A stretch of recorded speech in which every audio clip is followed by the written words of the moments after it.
Deus do fogão. Ixi, olha. Marchosius, god of the stove, born from a spark when stone struck stone. He was a god with a great love for humanity and their well-being.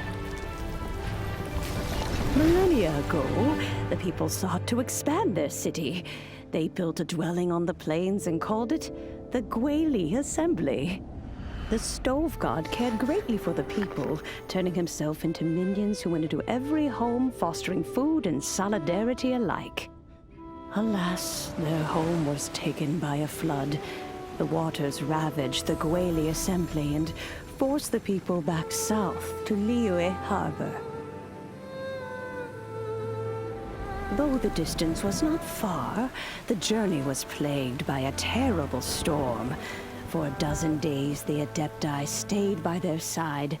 During this time, the stove god cooked an ancient delicacy, flatbread with a meat sauce to stave off the cold and damp, fit for those on the move.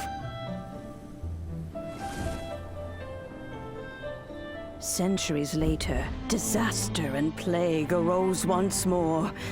The stove god would appear no longer, for he placed all of his power into the land itself to quell the calamities.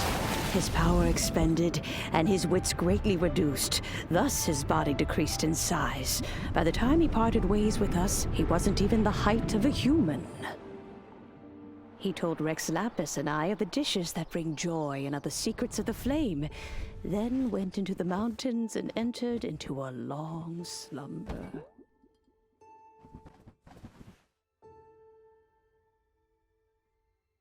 The stove god departed, and Guoba was born. When he awoke, he ate the chili men's cornbread buns placed on the offering table by a young lady in yellow. Though he did not remember the past, he was profoundly moved and decided to follow this young lady thereafter. The stove god had quietly disappeared, but the vendors rose early to hawk their wares. People went out to buy goods, lit their stoves, and cooked food, just as they had done every day for as long as they could remember. In Liyue, things have always been this way.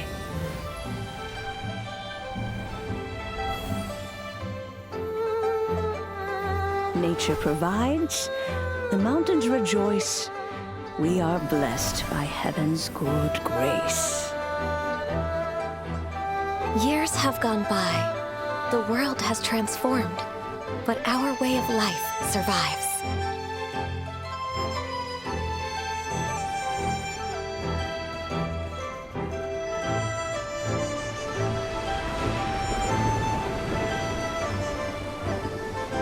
Fame and fortune is only a season.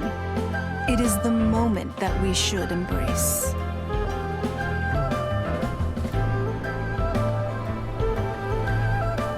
Past meets present.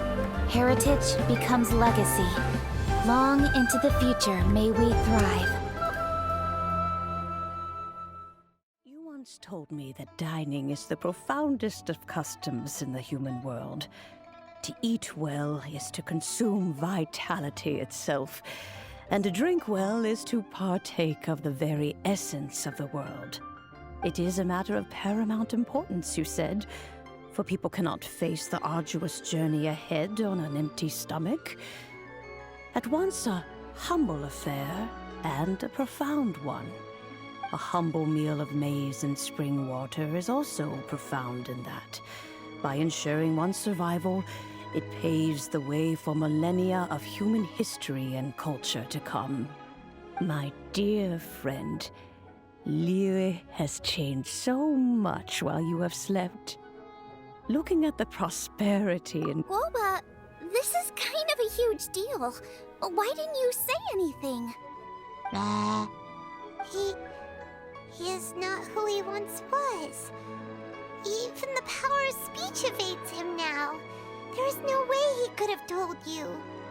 Oh. Guoba, but... Xiangling. Do not be saddened, Xiangling. There are two sides to everything. Guoba may have lost many of his formal faculties, but He is now as carefree as can be, without a single worry in the whole world. In this world we inhabit, who can truly be said to live a life free of all woes? Those with a mind and with the knowledge will certainly be troubled by all manner of things. But he has gone further than us in his journey. He had both wisdom and courage. Everything he took upon himself, he was also ready to part with.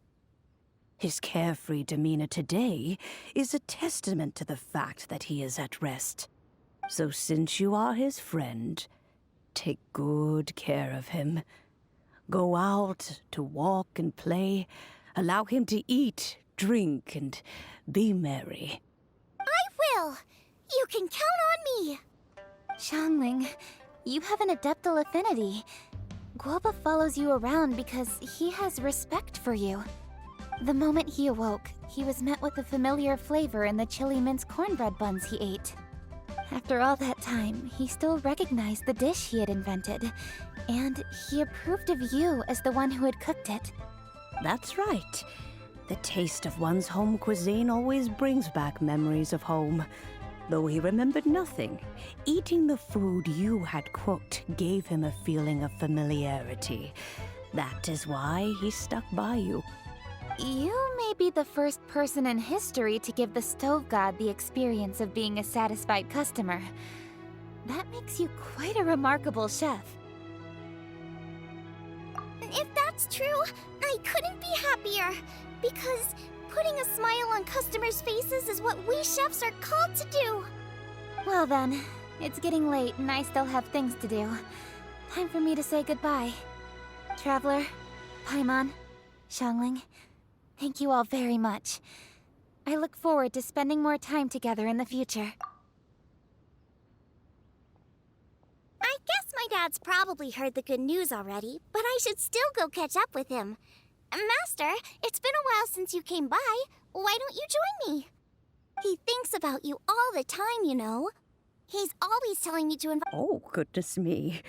Then, far be it, off we go then.